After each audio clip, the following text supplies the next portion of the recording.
આપણે બેઝિક માધ્યમથી પણ પ્રક્રિયાને સંતુલિત કરીશું.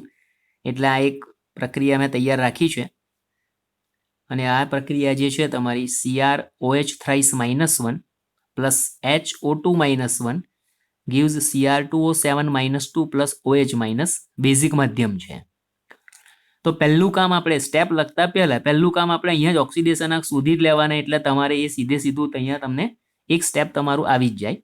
એટલે આપણું પ્રથમ સ્ટેપ જે છે, સોપાન ગણો, સ્ટેપ ગણો, તે કે ભાઈ પ્રક્રિયા છે, મૂળ પ્રક્રિયા લખો. એટલે આપણે મૂળ પ્રક્રિયા લખી દીધી અને તેમાં રહેલા તત્વોના ઓક્સિડેશન આંક પણ આપણે સાથે શોધી જ કાઢવાના. એટલે અહીંયા આપણે તમે એવું જોશો કે સાહેબ આમાં Cr તો દેખાય છે, સિવાય તત્વ એવું નથી દેખાતું કે જેનો અત્યાર સુધી આપણે ઓક્સિડેશન આંક હાઇડ્રોજન ઓક્સિજન સિવાયના તત્વોનો શોધતા હતા. એવું બીજું કોઈ તત્વ નથી. તો આ પ્રક્રિયા અમે એટલા માટે લીધી છે કે તમારા માટે એક નવી સમીકરણ પણ આવી જાય અને એમાં જે તમે અત્યાર સુધી નથી જોયું, આમાં ક્રોમિયમનો ઓક્સિડેશન આંક જે આવશે એ તમારું આવશે +2. કેવી રીતે આવશે એ પણ તમને સમજાવી દઉં. OH -1 આવે, હા, આ હાઇડ્રોક્સાઇડ આયન છે એ -1 વીજભારિત હોય તો એવા 3 છે એટલે -3 થાય, સામે જાય તો +3 અને -1 ઉપર વીજભાર છે એ પણ સામે જ છે તો -1 + 3 એટલે +2 થશે. એટલે અહીંયા ક્રોમિયમનો ઓક્સિડેશન આંક +2 આવ્યો. તો આ ઓક્સિડેશન આંક તો 7 દુ 14 અને 14 માંથી સામે લઈ જઈશું એટલે -14 ના +14 એમાંથી 2 ગયા એટલે +12 અને Cr2 છે એટલે ભાગ્યા 2 કરીએ તો +6 આવશે. તો +2 માંથી +6 ઓક્સિડેશન આંક તમારો ક્રોમિયમનો આવ્યો. તમને ખ્યાલ આવી કે ઓક્સિડેશન છે. હવે બીજા તો સાહેબ બધા હાઇડ્રોજન ઓક્સિજન છે. તો હવે શું કરીએ, તો અહીંયા તમે જુઓ હાઇડ્રોજનનો ઓક્સિડેશન આંક +1 લઈએ, સામે લઈ જઈશું તો -1 થશે, બીજા -1 ઓલરેડી છે તો -1 અને આના -1 -2 થાય. ઓક્સિજન 2 છે એટલે ભાગ્યા 2 કરીએ તો ઓક્સિજનનો ઓક્સિડેશન આંક અહીં તમને મળે છે -1. સામાન્ય રીતે આપણે ઓક્સિજનનો ઓક્સિડેશન આંક લઈએ છીએ -2, અહીંયા તમને -1 મળ્યો, બરાબર. અને એ પ્રમાણે આ OH માં ઓક્સિજનનો ઓક્સિડેશન આંક લઈશું તો હાઇડ્રોજનનો +1 સામે લઈએ તો -1 અને આ -1 -2 થાય, જે આપણે સામાન્ય રીતે લઈએ છીએ તે -2 મળ્યો. તો અહીં જુઓ -1 માંથી -2 ઓક્સિજનનો ઓક્સિડેશન આંક થાય છે. હાઇડ્રોજનનો બધામાં +1, અહીં પણ +1 જ છે. ઓક્સિજનનો આમાં -2, આમાં -2, આમાં પણ -2, પણ આ ઓક્સિજનમાં -1 આવે છે, જે આના માટે આપણે રિડક્શન પ્રક્રિયા સમજવા માટે ધ્યાન લઈએ. તો અહીં તમારી પાસે ક્રોમિયમનું ઓક્સિડેશન અને ઓક્સિજનનું રિડક્શન છે એ તમે અહીંયા સમજી શકો છો. તો આપણે બીજા સ્ટેપ પર આના પરથી જઈએ. હવે બીજું સ્ટેપ છે બંને અર્ધ પ્રક્રિયાઓ લખો. તો હવે હું સ્ટેપ બોલીશ અને માત્ર આ લખીશ. તમારે પ્રેક્ટિસ કરતી વખતે એને ટૂંકમાં લખવાનું કે બંને અર્ધ પ્રક્રિયાઓ લખો. તો આપણે બંને અર્ધ પ્રક્રિયા લખીએ છીએ. પહેલી ઓક્સિડેશન અર્ધ પ્રક્રિયા,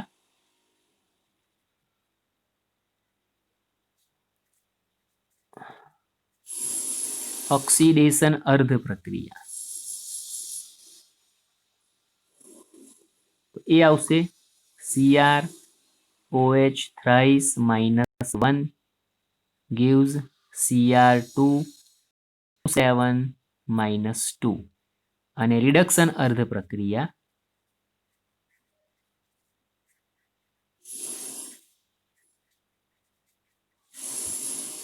જે છે આપણી HO2 gives OH -1. ઓક્સિડેશન આંક પણ તમે સાથે લખી દો, +2 +6 -1 -2. ચાલો ત્રીજા મુદ્દામાં આપણે શું કરીએ છીએ, બંને અર્ધ પ્રક્રિયાઓમાં ઓક્સિડેશન આંકમાં તફાવત ધરાવતા તત્વોની સંખ્યા સંતુલિત કરો અને ઓક્સિડેશન આંક ફરીથી લખો. તો આપણે CrOH thrice -1 gives Cr2O7 -2 માં આ તમારી ઓક્સિડેશન અર્ધ પ્રક્રિયા છે. એમાં તમે જુઓ ડાબી બાજુ એક જમણી બાજુ 2 CR છે. આપણે જેનો ઓક્સિડેશનાંક બદલાયો છે એને જ જોઈએ. તો અહીં 2 CR છે તો આપણે ડાબી 2 CR કરવા પડે એટલે હું આ રીતે આગળ 2 લખીને ગુણીશ. તો હવે તમે ક્રોમિયમનો ઓક્સિડેશનાંક એને બદલે આપણે હવે લખીશું +4. એક ક્રોમિયમનો +2 તો 2 ક્રોમિયમનો +4 થાય. તો હું +4 લખીશ. ચલો એવી રીતે જમણી બાજુ એક ક્રોમિયમનો ઓક્સિડેશનાંક +6 હતો. હવે 2 ક્રોમિયમનો લખીશું તો 2 ક્રોમિયમનો થશે +12. બરાબર. ચાલો પછી રિડક્શન અર્ધ પ્રક્રિયા લખીએ. તો રિડક્શન અર્ધ પ્રક્રિયા HO2-1 gives OH-1. આ રિડક્શન અર્ધ પ્રક્રિયા છે. આમાં જુઓ ઓક્સિજન જેનું આપણે ઓક્સિડેશનાંકમાં ફેરફાર થયો છે તેને ધ્યાનમાં લઈએ તો ઓક્સિજનનો ઓક્સિડેશનાંક -1. 2 ઓક્સિજન છે. અહીંયા ઓક્સિજનનો ઓક્સિડેશનાંક -2. 1 ઓક્સિજન છે. તો અહીંયા 2 ઓક્સિજન હોય તો અહીંયા પણ 2 કરવા પડે અને એટલા માટે અહીંયા આપણે 2 વડે ગુણીશું અને 2 વડે ગુણીશું એટલે હવે તમારા આ ઓક્સિજનનો ઓક્સિડેશનાંક 1નો -1 છે તો 2ના -2. એવી રીતે અહીંયા 1નો -2 છે તો 2ના -4 ઓક્સિડેશન આંકમાં જે એ તમારે આ લખવો પડશે. બરાબર. તો તમારા માટે આ નવું છે. હાઇડ્રોજન ઓક્સિજન અત્યાર સુધી આપણે રેડોક્સ પ્રક્રિયામાં હતા પરંતુ રેડોક્સ પ્રક્રિયામાં ભાગ ભજવતા હતા એવા એકે સમીકરણ નતા જોયા. આમાં તમારે આ નવું છે. હવે બધું એનું તમારા માટે આ ખ્યાલ આવવો જોઈએ કે સાહેબ આમાં હાઇડ્રોજન ઓક્સિજન કેવી રીતે ઓક્સિડેશન આંકમાં ઓક્સિડેશન આંકના મૂલ્ય પરથી સમજ પડે અને શરૂઆતમાં મેં સમજાવી દીધું. ચાલો આપણો ચોથો મુદ્દો હવે. બંને અર્ધ પ્રક્રિયાઓમાં ઓક્સિડેશન આંકના તફાવત જેટલા ઇલેક્ટ્રોન ઉમેરો. એટલે ચોથા સમીકરણમાં એટલે ચોથા સ્ટેપમાં આપણે ઓક્સિડેશન આંકના તફાવત જેટલા ઇલેક્ટ્રોન ઉમેરવા છે. આ ઓક્સિડેશન પ્રક્રિયા છે તો મેં તમને પહેલા જ કીધું છે કે ઓક્સિડેશન પ્રક્રિયામાં જમણી બાજુએ અને રિડક્શન પ્રક્રિયામાં ડાબી બાજુએ ઇલેક્ટ્રોન ઉમેરવાના થાય. તો આપણે પહેલા સમીકરણ લખી દઈએ CrOH થ્રાઇસ -1. આ થ્રાઇસ બહાર રાખવાના છે. બરાબર. અહીં પણ બહાર જ છે. gives Cr2O7-2 અને આની અંદર હવે તફાવત જો માંથી +12 એટલે 8નો વધારો છે, 8નો તફાવત છે તો 8 ઇલેક્ટ્રોન મારે જમણી બાજુ ઉમેરવા પડશે ઓક્સિડેશન. એવી રીતે રિડક્શન પ્રક્રિયા HO2-1 gives 2OH-1. આમાં -2 માંથી -4 એટલે 2નો ઘટાડો છે એટલે તફાવત 2નો છે તો 2 ઇલેક્ટ્રોન મારે ડાબી બાજુ ઉમેરવાના. આ રિડક્શન પ્રક્રિયા થઈ. તો બંને અર્ધ પ્રક્રિયાઓમાં ઓક્સિડેશન આંકના તફાવત જેટલા ઇલેક્ટ્રોન ઉમેરાઈ ગયા. પાંચમો મુદ્દો. બંને અર્ધ પ્રક્રિયાઓમાં વીજભારને માધ્યમ વડે સંતુલિત કરો. એટલે પાંચમા મુદ્દામાં હવે માધ્યમ વડે વીજભાર સંતુલિત કરવાનો છે. તો ફરી સમીકરણ લખીએ CrOH થ્રાઇસ -1 Cr2O7-2 +8E- આ ઓક્સિડેશન પ્રક્રિયા છે. આમાં હવે મારે વીજભાર જોવાનો. ડાબી બાજુ -1 2 વાર ડાબી બાજુ -2 છે, જમણી બાજુ -2 અને -1 8 વાર એટલે 8 ને 2 10 છે. જમણી બાજુ -10 ડાબી બાજુ -2 અને માધ્યમ છે બેઝિક એટલે OH માઇનસ વડે સંતુલિત કરવાનો છે. તો આ બાજુ ઉમેરીશું તો અહીંયા તમારું 0 થતો જશે. આ -2 ના -2 રહેશે. આ પણ આપણને ખબર છે કે એસિડિક માધ્યમથી વીજભાર સંતુલિત કરીએ છીએ ત્યારે જે બાજુ તમારા ઋણ વીજભાર વધારે હોય તે બાજુ H+ ઉમેરાય અને બેઝિક માધ્યમમાં તેની વિરુદ્ધ બાજુ ઉમેરાય. તો આ બાજુ 10 ઋણ વીજભાર છે, આ બાજુ 2 ઋણ વીજભાર છે. તો તફાવત 8નો આવે એટલે 8 OH- હું ડાબી બાજુ ઉમેરું તો 8 ને 2 10. આ બાજુ પણ 8 ને 2 10. બંને બાજુ -10 વીજભાર થઈ ગયો. બરાબર. એવી રીતે રિડક્શન પ્રક્રિયામાં જુઓ HO2- plus 2E minus gives 2OH minus. ડાબી બાજુએ 2 અને આ 1 -3 વીજભાર, જ્યારે જમણી બાજુ છે -2 વીજભાર. તો અહીંયા તમારે 1 OH માઇનસ ડાબી બાજુ જમણી બાજુ ઉમેરશો એટલે -3 આ તમારું પાંચમું સ્ટેપ, જેમાં વીજભાર સંતુલિત થયો. ચાલો છઠ્ઠા સ્ટેપમાં જઈએ. છઠ્ઠું સ્ટેપ શું કહે છે? તો કે પાણીના અણુ વડે H અને O ને સંતુલિત કરો. તો આપણે પાણીના અણુ ઉમેરીશું. હવે CrOH thrice -1 plus 8OH minus gives Cr2O7 -2 plus 8E minus. હવે આમાં જુઓ, ડાબી બાજુએ એક તો 8OH, એમાં 8 હાઇડ્રોજન, અને બીજા જુઓ 3 દુ 6 હાઇડ્રોજન આ પણ છે. તો 8 ને 6 14 હાઇડ્રોજન તમારા ડાબી બાજુ છે, જમણી બાજુ એક પણ હાઇડ્રોજન નથી. એટલે 14 હાઇડ્રોજન તમારા ડાબી બાજુ છે, તેના અડધા એટલે કે 7 પાણીના અણુ તમારે જમણી બાજુ ઉમેરવાના. બરાબર? 8 અને આ 3 દુ 6, 8 ને 6 14 હાઇડ્રોજન, એના અડધા 7 પાણીના અણુ ઉમેર્યા. તો તમારા હાઇડ્રોજનની સંખ્યા સંતુલિત થઈ ગઈ. ઓક્સિજન પણ ગણી લો. આ 8 અને આ પણ તમારા 6, 14 ઓક્સિજન છે. તો આ 7 વત્તા 7 14 ઓક્સિજન થઈ ગયા. બરાબર? તો બધું સંતુલિત. આ તમારા છઠ્ઠા સ્ટેપમાં તમને આ પદ્ધતિમાં જે અર્ધ પ્રક્રિયા છે એ સંતુલિત અવસ્થામાં તમને મળી જાય. પણ અર્ધ પ્રક્રિયા તો એ તમારી થઈ. એવી રીતે રિડક્શન અર્ધ પ્રક્રિયામાં આપણે HO ને સંતુલિત કરીએ. HO2 -1 plus 2E -1 gives 2OH minus plus OH minus એટલે 3 કરી શકીએ છીએ. ચાલો પછી કરી દઈશું, વાંધો નહીં. બરાબર? તો આ બાજુ જુઓ, હાઇડ્રોજન એક જ છે ડાબી બાજુ, જમણી બાજુએ 2 વત્તા 1 3 છે. તો તફાવત 2 હાઇડ્રોજન જમણી બાજુ વધારે છે, એના અડધા એટલે 1 પાણીનો અણુ તમારે ડાબી બાજુ ઉમેરવાનો. તો હાઇડ્રોજન 1 2 3 ડાબી બાજુ, 2 વત્તા 1 3 બાજુ. ઓક્સિજન 2 અને 1 3, તો 2 અને 1 3. વીજભાર તમારું -3 આ તમારું રિડક્શન અર્ધ પ્રક્રિયા સમીકરણ સંતુલિત થઈ ગયું. હવે સાતમું સ્ટેપ. તો બંને અર્ધ પ્રક્રિયાઓમાં ઇલેક્ટ્રોનની સંખ્યા સરખી કરો. તો અહીંયા 8 છે, અહીંયા 2 છે, તો બંને જગ્યાએ 8 જ થાય. એટલે આપણું જે રિડક્શન અર્ધ પ્રક્રિયા સમીકરણ છે એને મારે 4 વડે ગુણવાનું. 4 વડે ગુણીશ એટલે ઇલેક્ટ્રોનની સંખ્યા આપણી સરખી થશે. તો આપણે ફરી આ સમીકરણને લખીએ, કારણ કે સરવાળો પણ કરવા કહ્યો છે. 2CrOH thrice minus plus 8OH minus gives Cr2O7 -2 plus 8E minus plus 7H2O. હવે આને લખીએ, 4 વડે ગુણવાના છે એટલે 4HO2 -1 plus 8E minus plus 4H2O gives 8OH -1 અને આ OH છે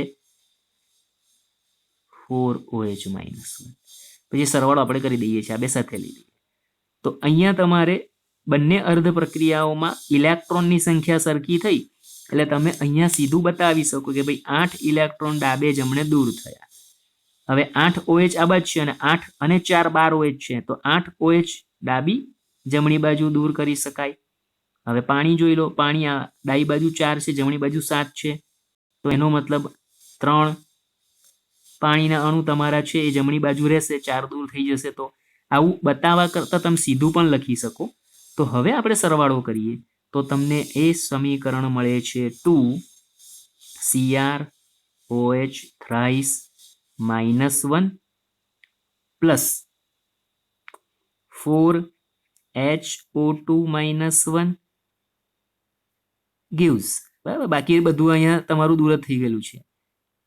Cr2O7 -2 પ્લસ OH 4 બાકી રહ્યા, 4OH માઇનસ પ્લસ 3H2O. હવે અહીંયા જોઈ લો, 2 CR ડાબી બાજુ, 2 CR જમણી બાજુ, 3 દુ 6, 4 10 હાઇડ્રોજન ડાબી બાજુ, 4 અને આ 6, 3 દુ 6 અને 4 10 હાઇડ્રોજન જમણી બાજુ, 3 દુ 6 અને 4 દુ 8, 14 ઓક્સિજન ડાબી બાજુ, 7 અને આ 4 વત્તા 3 7 ઓક્સિજન, એટલે 7 અને 7 14 ઓક્સિજન જમણી બાજુ, -2 -4 -6 વીજભાર ડાબી બાજુ, -2 -4 -6 વીજભાર જમણી બાજુ. તો બધું જ અહીંયા તમારે તત્વો અને વીજભાર બધું બેલેન્સ છે, એટલે આ તમારું સંતુલિત સમીકરણ થઈ ગયું. આ આપણી બીજી રીતથી અર્ધ પ્રક્રિયા પદ્ધતિથી રેડોક્સ પ્રક્રિયાને સંતુલિત કરી. ચાલો, તો હવે આ સમીકરણ મેં લખી દીધું છે અને આને આપણે હવે બેલેન્સ કરવાનું છે. સમીકરણ છે S plus HNO3 gives H2SO4 plus NO.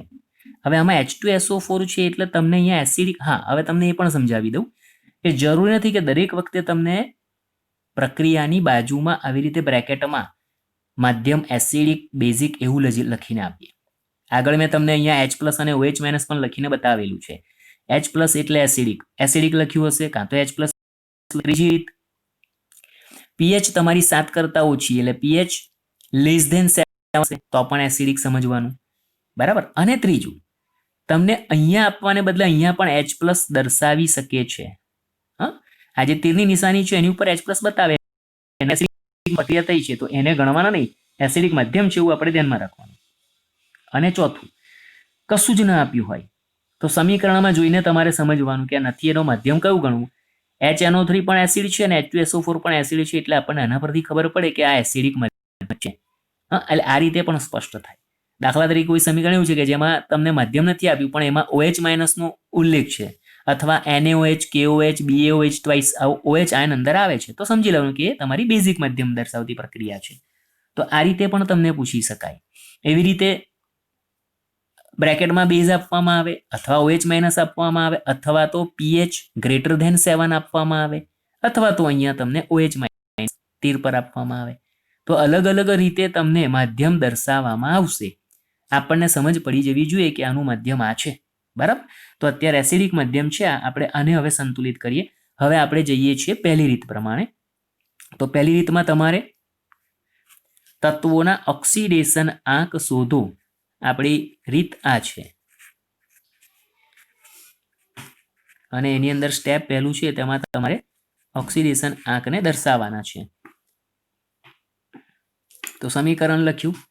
સમીકરણમાં હવે આપણને ખબર છે અહીંયા કોના કોના ઓક્સિડેશન આંક આપણે શોધવાના છે. તો પહેલા હું લખું છું સલ્ફરનો ઓક્સિડેશન આંક, તો એ 0 આવશે. HNO3 માં નાઇટ્રોજનનો ઓક્સિડેશન આંક +5 આવશે. તમને જેને સમજ ના પડે કે સાહેબ કેવી રીતે આવ્યો તો તમે પૂછી લેજો, બાકી આની પ્રેક્ટિસ મેં તમને કરવા કહી છે. સલ્ફરનો ઓક્સિડેશન આંક +6 આવશે અને નાઇટ્રોજનનો ઓક્સિડેશન આંક +2 આવશે. તો પહેલા સ્ટેપમાં તમે ઓક્સિડેશન આંક લખ્યું.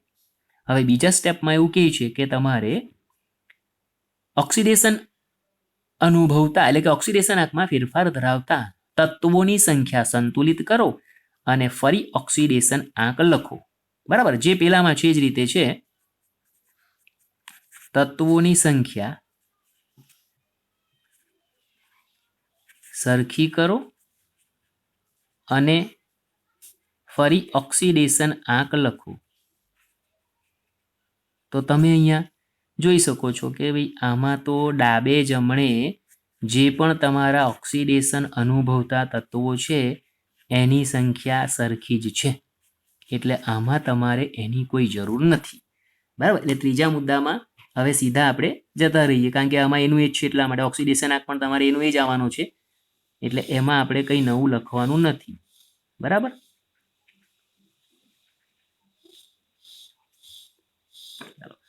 હવે ત્રીજા મુદ્દામાં શું છે, તો કે ત્રીજા મુદ્દામાં ઓક્સિડેશન આંકના તફાવતને આધારે ઓક્સિડેશન આંકના, એકવાર હું લખી કાઢીશ આ મુદ્દા, તે તમને યાદ રહી, ફરી યાદ આવી એટલા માટે.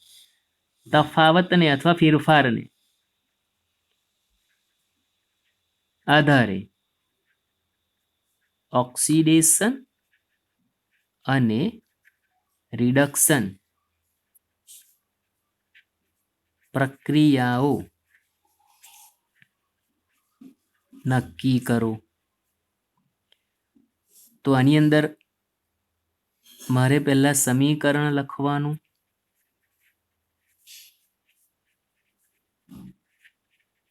અને સમીકરણ લખીને એના ઓક્સિડેશન આંક પણ બતાવવાના. સલ્ફરનો 0, નાઇટ્રોજનનો +5, આ સલ્ફરનો +6, નાઇટ્રોજનનો +2.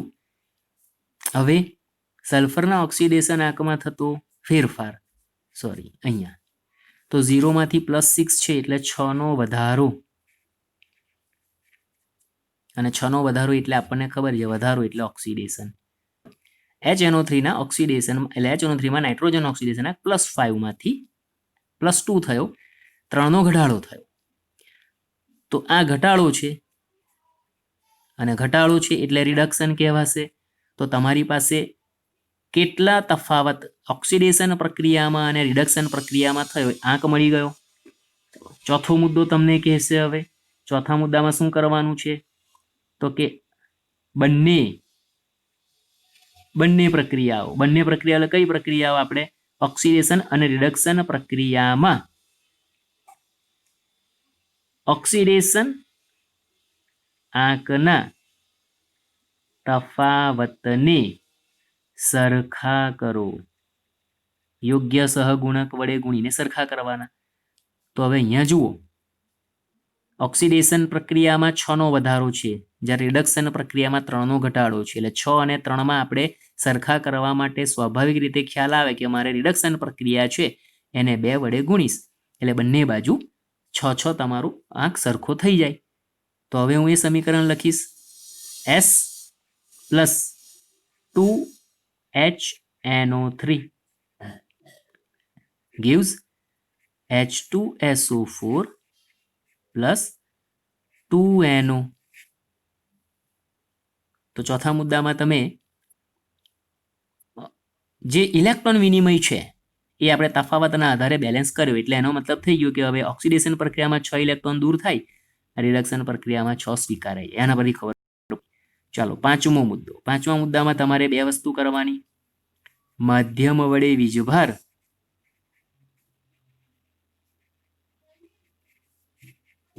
અને H2O વડે H અને O ને સંતુલિત કરો. બરાબર? તો અહીંયા આપણે લખી દઈએ પહેલા સમીકરણ. S + 2HNO3 gives H2SO4 + 2NO. ચાલો હવે માધ્યમ વડે વીજભાર સંતુલિત કરવો છે તો વીજભાર પહેલા જોઈ લો. ડાબી બાજુ વીજભાર 0, જમણી બાજુ પણ વીજભાર 0. તો બંને બાજુ વીજભાર તમારો સરખો જ છે 0 0, એટલે અહીંયા H+ ને ઉમેરવાનો પ્રશ્ન આવતો નથી. હવે પાણીની વાત કરો તો એના માટે H અથવા O કોઈ પણ એકને પસંદ કરો. તો ડાબી બાજુએ 2 હાઇડ્રોજન, જમણી બાજુએ પણ 2 હાઇડ્રોજન છે. ઓક્સિજનને ગણી લો. ડાબી બાજુએ 3 દુ 6 ઓક્સિજન, જમણી બાજુ 4 ને 2 6 ઓક્સિજન છે. તો તમારે આમાં પણ કંઈક ઉમેરવાની જરૂર પડતી નથી. તો એ આધારે તમારું સંતુલિત સમીકરણ છે S + 2HNO3 gives H2SO4 + 2NO. આ તમારું સંતુલિત સમીકરણ થઈ ગયું. તો અમુક વખતે આવી સહેલી પ્રક્રિયાઓ પણ તમને પૂછાઈ જાય કે જેની અંદર તમારે કશું કરવાનું હોય, માત્ર સ્ટેપ લખો છો એના જ માર્ક થાય, બાકી તો બધું એનું. તો આ પ્રમાણે પણ તમારે સમીકરણ પૂછી શકાય છે. ઓકે, તો હવે આપણે બીજું એક સમીકરણ જોઈએ. આપણે અત્યારે પહેલી રીતથી જ બધા સમીકરણને સંતુલિત કરીએ છીએ. હવે હું સ્ટેપ નહીં લખું, માત્ર બોલી જઈશ અને તમને અહીંયા સમજાવી દઈશ, કારણ કે હવે સ્ટેપ તમને યાદ રહી ગયા હશે એટલે હું બોલીને તમને યાદ કરાવી દઈશ.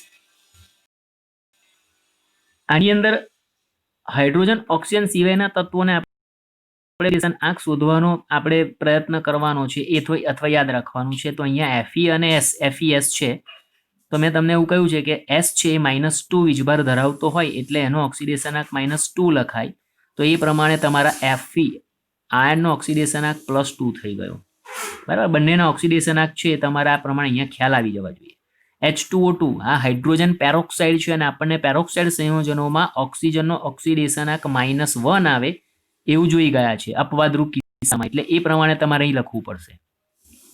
અને તમે શોધશો તો પણ તમે ઓક્સિજનનો હાઇડ્રોજનનો +1 બે વાર એટલે +2 સામે જાય તો -2 અને ભાગ્યા 2 કરો એટલે -1 એમ પણ આવશે, બરાબર. અહીંયા Fe નો ઓક્સિડેશન ફરી તમે જુઓ તો એ તમને અહીંયા +2 જ મળવાનો, કારણ કે ઓક્સિજનનો -2 લઈશું એટલે સલ્ફરનું ઓક્સિડેશનાંક જુઓ એ તમને મળે છે અહીંયા +4 અને અહીંયા ઓક્સિજનનો ઓક્સિડેશનાંક આવશે -2. તો આના પરથી તમે સમજી શકો છો કે આ જે પ્રક્રિયા છે એમાં Fe નો +2 જ રહી છે, બરાબર. પરંતુ આ Fe ને આપણે પાછળથી કોઈ પણ સંજોગોમાં બેલેન્સ કરી શકતા નથી, કારણ કે તમે HO ને છેલ્લે સંતુલિત કરો છો માધ્યમ અને પાણી ઉમેરીને, બરાબર. Fe માટે એવું શક્ય, એટલે કોઈ પણ એ સિવાયના બીજા કોઈ પણ તત્વ માટે શક્ય નથી, તો એને તમારે શરૂઆતથી જ ધ્યાનમાં લઈને ચાલવું પડે. ભલે પ્રક્રિયામાં રેડોક્સ પ્રક્રિયામાં એનું ઓક્સિડેશન રિડક્શન નહીં થતું, પરંતુ પ્રક્રિયામાં તો એ ભાગ ભજવે છે, એટલે આપણે એને ગણતરીમાં લઈશું. સલ્ફર -2 માંથી +4 ઓક્સિડેશન પામે છે અને ઓક્સિજન -1 માંથી -2 રિડક્શન પામે છે. તો હવે તમે જ્યારે આને આપણા પહેલા સ્ટેપ એટલે પહેલી રીતથી કરીએ છીએ તો આની અંદર તમારે એટલું ધ્યાનમાં રાખવાનું કે જ્યારે હું સલ્ફર અનુસંધાનમાં પ્રક્રિયા લખીશ ત્યારે Fe એની સાથે જોડાયેલો છે, તો મારે અહીંયા SO2 આખું જ લેવું પડશે. અહીંયા તમે જુઓ એટલે ખ્યાલ આવે.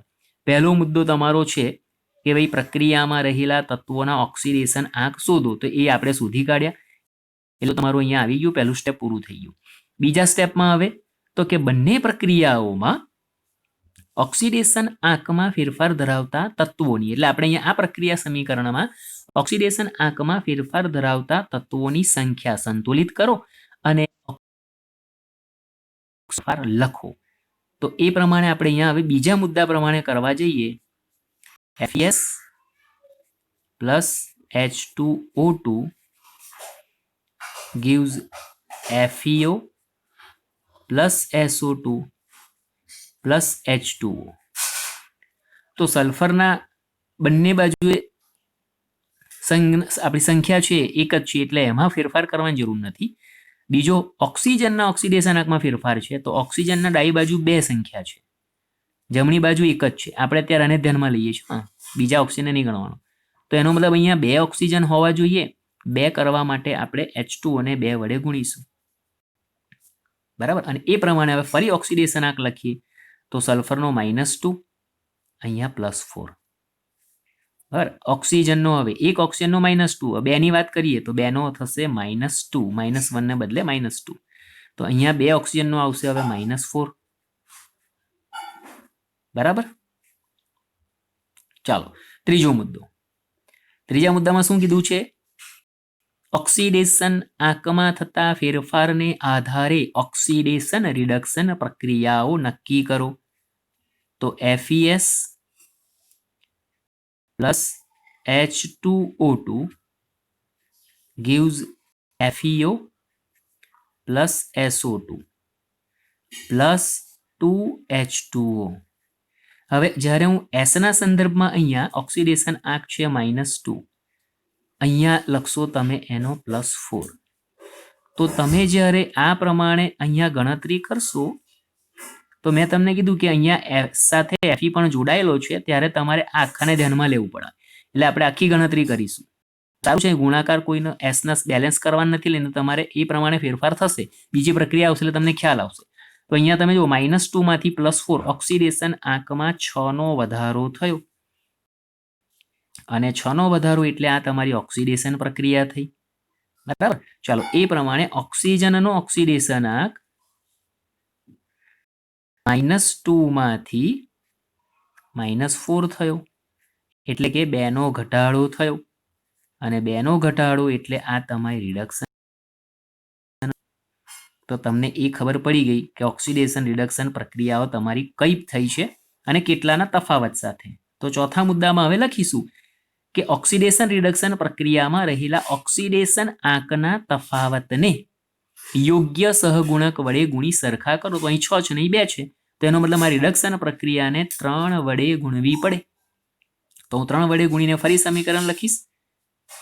FeS plus 3H2O2 gives 3H2O2 gives FeO plus SO2 plus 3 દુ 6 6H2O. બરાબર, 3 વડે ગુણ્યા એટલે અહીં 3 થશે, અહીંયા 6 થશે. હવે પાંચમો મુદ્દો, મધ્યમ વડે વીજભાર અને પાણીના અણુ વડે H અને O ને સંતુલિત કરો. તો અહીંયા પણ જુઓ, વીજભાર તમારો ડાબી બાજુ જમણી બાજુ તટસ્થ 0 છે, એટલે વીજભારમાં કોઈ એટલે 0 બંને બાજુ છે, એટલે આપણે H ને ઉમેરવાની જરૂર પડે નહીં. અને રહી વાત હવે પાણીના અણુ વાળી, તો ડાબી બાજુ તમારા હાઇડ્રોજનની સંખ્યા 6 છે, જમણી બાજુ હાઇડ્રોજન 12 છે. એનો મતલબ હાઇડ્રોજન એટલે 6 હાઇડ્રોજન તમારા જમણી બાજુ વધારે છે, એટલે એના અડધા પાણીના અણુ આ બાજુ આવે. ઓક્સિજનથી ગણતરી કરો તો 3 દુ 6 ઓક્સિજન છે, જ્યારે આ બાજુ 6 અને 3 9 છે. બરાબર, તો એના અડધા એટલે અહીંયા 9 છે, તો 3 જે છે પાણીના અણુ ઉમેરો એટલે બંને રીતે સરખું થાય. તો આપણે ડાબી બાજુએ પાણીના અણુ 3 ઉમેરવાના છે. તો FeS plus 3H2O2 plus 3H2O give FeO plus SO2 plus 6H2O. આ તમારું સમીકરણ થયું. બરાબર, જોઈ લો હવે. Fe ડાબે જમણે 1, સલ્ફર ડાબે જમણે 1, હાઇડ્રોજન 3 દુ 6 અને 3 દુ 6 12, તો જમણી બાજુ પણ તમારા 6 દુ 12, ઓક્સિજન 3 દુ 6 અને 3 9, તો જમણી બાજુ પણ 6 અને 2 8 અને 1 9. વીજભાર બંને બાજુ તટસ્થ છે, એટલે 0 0 છે. હવે અહીંયા જુઓ, ડાબી બાજુએ 3 અણુ અને જમણી બાજુએ 6 પાણીના અણુ આયા, સંતુલિત કરતા આયા છે. તો આપણે હવે સંતુલિત સમીકરણ લખીએ ત્યારે આપોઆપ આ રીતે લખી દેવાનું. માટે સંતુલિત સમીકરણ તમારું જે થશે એમાં FeS પ્લસ 3H2O2 એ 3 પાણીના અણુ દૂર કરીશું, અહીંથી બીજા 3 તમારે દૂર કરવાના, એટલે લખાશે FeO plus SO2 plus 3H2O. ડાબે જમણેથી આપણે 3 પાણીના અણુને ઓછા લખ્યા. આ રીતે પણ ચાલે, ના પણ ચાલે, પણ આ જ રીતે પ્રોપર ગણાશે. MCQ એટલે હેતુલક્ષી પ્રશ્ન પૂછાય તો તમે સંતુલિત કરો ત્યારે જો તમને આ ખ્યાલ આવી જાય, તમને પૂછવો એ જવાબ આ તમારું આ આવતું હોય તો તમને ખ્યાલ આવી જાય કે મારે આ 3H2O બંને બાજુથી ઓછા કરું તો આ રીતનું સમીકરણ આવશે. તો આ તમારું આ સંતુલિત સમીકરણ થયું.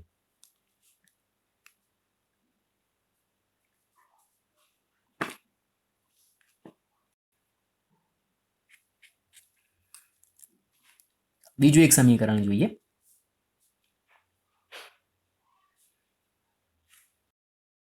આ પહેલું સ્ટેપ સીધું લખાઈ જાય છે કે ભાઈ આપેલ પ્રક્રિયામાં રહેલા તત્વોના ઓક્સિડેશન આંક શોધો. એટલે મારા પહેલું સ્ટેપ તમારું સાથે બંને વસ્તુ આવી જશે. સમીકરણ છે AS2O3 plus CrO4 minus 2 gives H3ASO4 plus Cr2O3 અને માધ્યમ છે એ તમારું એસિડિક જ છે. તો પહેલા મુદ્દામાં આપણે લખીએ છીએ તત્વોના ઓક્સિડેશન આંક નક્કી કરો અથવા લખો. તો આમાં આર્સેનિકનું, આમાં ક્રોમિયમનું, આમાં આર્સેનિકનું, આમાં ક્રોમિયમનું ઓક્સિડેશન આંક તમે શોધવાના. AS2O3 3 દુ 6 સામે જાય તો +6 ભાગ્યા 2 એટલે +3. AS નો ઓક્સિડેશન આંક +3. અહીંયા ક્રોમિયમનો ઓક્સિડેશન આંક 4 દુ 8 ભાગ્યા 8 માંથી 2 ગયા એટલે 6 +6. અહીંયા AS નો તો +5 થશે, 4 દુ 8, 8 માંથી 3 ગયા એટલે 5.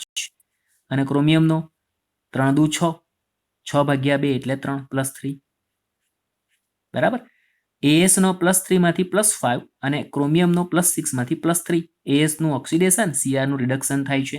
તો તમે બીજા મુદ્દામાં હવે લખશો ઓક્સિડેશન આંકમાં ફેરફાર ધરાવતા તત્વોની સંખ્યા સરખી એટલે કે સંતુલિત કરો અને ઓક્સિડેશન આંક ફરી લખો.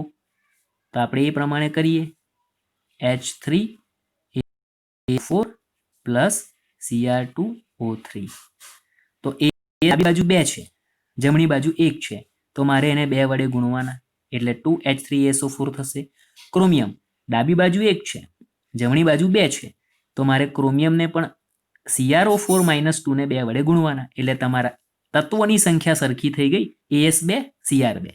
હવે ઓક્સિડેશન આંકમાં ફેરફાર એ પ્રમાણે ગણવાનો. તો આર્સેનિકનો 1 મોલમાં 1 AS માટે +3 હતો, તો 2 માટે આવશે 6. Cr નો 1 નો +6 તો હવે 2 નો +12 થશે. AS નો 1 નો +5 હતો તો 2 નો +10 થશે. 1 ના +3 હતા તો 2 ના +6 થશે. બરાબર. બીજા મુદ્દામાં તમે બેલેન્સ તત્વોની સંખ્યાને સરખી કરી અને નવો ઓક્સિડેશન આંકમાં ફેરફાર પણ લખ્યો. ચાલો હવે ત્રીજા મુદ્દામાં તમને કીધું છે કે ઓક્સિડેશન આંકમાં થતા ફેરફારને આધારે ઓક્સિડેશન અને રિડક્શન પ્રક્રિયાઓ નક્કી કરો. AS2O3 plus 2CrO4 minus 2 gives 2H3ASO4 plus Cr2O3. Oxidation આંક પણ લખી દઈએ. આનો +6, આનો +12, +10 અને આ છે +6. ચાલો આર્સેનિકના ઓક્સિડેશન આંકમાં +6 માંથી +10 એટલે 4 નો વધારો છે અને 4 નો વધારો એટલે ઓક્સિડેશન. જ્યારે ક્રોમિયમના ઓક્સિડેશન આંકમાં +6 માંથી +6 થાય એટલે કે 6 નો ઘટાડો છે અને ઘટાડો છે એટલે આ રિડક્શન થયું. તો તમારી પાસે તફાવત આવી ગયો. ઓક્સિડેશન પ્રક્રિયા કઈ, રિડક્શન પ્રક્રિયા થઈ, એ પણ સ્પષ્ટ થઈ ગયું. હવે ચોથા મુદ્દામાં તમને કીધું કે બંને પ્રક્રિયાઓમાં ઓક્સિડેશન આંકના તફાવતને સરખા કરો. તો અહીં 4 છે નહીં 3 છે, તો કાં તો મારે આને 6 વડે અને આને 4 વડે ગુણીને સંતુલિત થાય, અથવા બે કોમન બંનેમાં નીકળે છે તો આપણે આને 3 વડે અને આને 2 વડે સંતુલિત કરી શકીએ. જો તમને આ આઈડિયા ન આવતો હોય 4 તારી 12, 6 દુ 12, બરાબર, તો તમે સીધા ક્રોસ ગુણાકાર કરીને પછી છેલ્લે કોમન કાઢશો તો આપણો અત્યારે જવાબ આવશે એ આવશે. પણ કોમન પછી તમારે કાઢવા પડે. આખું સમીકરણ સંતુલિત થઈ જાય પછી તમારે જે કોમન નીકળતા હોય એ અંક કોમન કાઢીને સમીકરણ નવું લખવાનું તો પણ ચાલે, અને એનું એ લખશો તો પણ ચાલશે.